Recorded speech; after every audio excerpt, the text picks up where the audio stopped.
La fiaccola alpina della Fraternità, partita da Timau, destinata di Puglia domani, è arrivata a Gorizia, dove è tradizione degli alpini locali riceverla al Parco della Rimembranza e, dopo aver ricordato i caduti, portarla di corsa al centro città fino al sacrario di Oslavia. Una tradizione che si ripete dal 1981.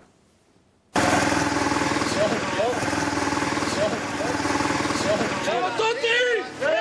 Manca nessuno! No! Venci! Venci! Venci! Venci! Venci! Venci! Sacrario di Oslavia, in questo momento la fiaccola della pace, meglio conosciuta come la fiaccola alpina, è depositata dentro.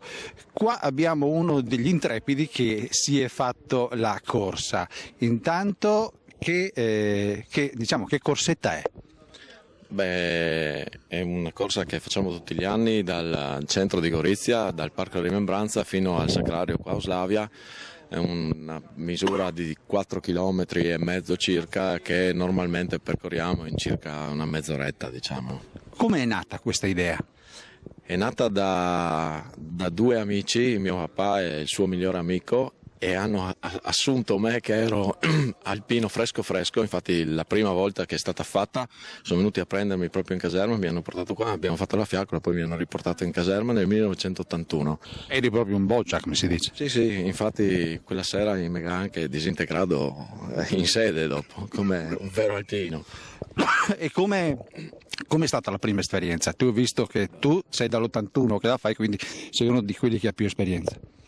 Beh, ogni volta l'emozione è nuova, sia perché adesso cerchiamo di essere il più numerosi possibile. Quella volta correvamo in 3 e quindi eravamo tutti gli anni noi 3 da soli. Adesso oggi eravamo in 12, siamo arrivati a essere in 15, anche in 19, e quindi ogni volta ci sono persone diverse con le quali durante la corsa noi chiacchieriamo, ridiamo, poi con tanti di loro ci vediamo proprio solo in questa occasione per fare la corsa, quindi è un ritrovarsi tutti gli anni per questa manifestazione. Quindi vale la pena fare questo piccolo sforzo?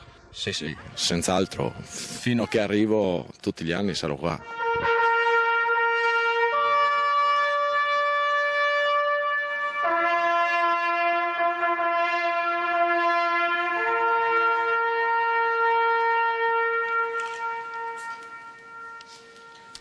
L'elicottero del 118